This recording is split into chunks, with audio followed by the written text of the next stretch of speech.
L'histoire du semeur. Matthieu chapitre 13, versets 1 à 9, versets 18 à 23.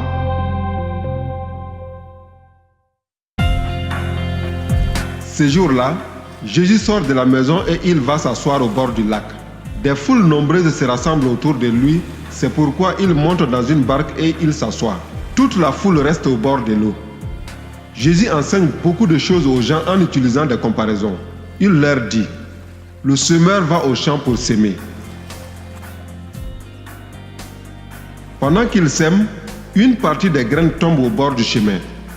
Les oiseaux viennent et ils mangent tout. Une partie des graines tombe dans les pierres, là où il n'y a pas beaucoup de terre. Elles poussent tout de suite parce que la terre n'est pas profonde.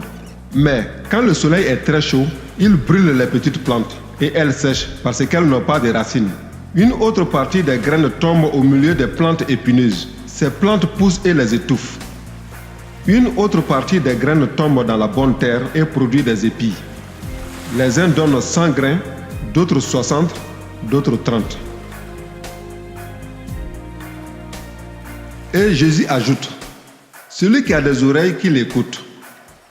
Écoutez donc ce que l'histoire du semeur veut dire. Le bord du chemin où la graine tombe, ce sont les gens qui entendent la parole du royaume et qui ne comprennent pas. L'esprit du mal arrive et il arrache ce qu'on a semé dans leur cœur.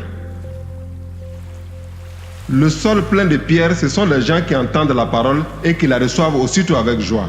Mais la parole n'a pas de racines en eux. Ils changent facilement d'avis. Alors, quand il y a une difficulté ou quand on les fait souffrir à cause de la parole, ils abandonnent tout de suite.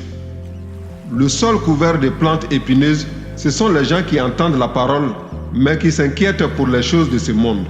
Ils cherchent de fausses richesses. À cause de cela, la parole est étouffée et elle ne produit rien. La bonne terre, ce sont les gens qui entendent la parole et qui comprennent. Ils donnent des fruits. Les uns 100, d'autres 60, d'autres 30.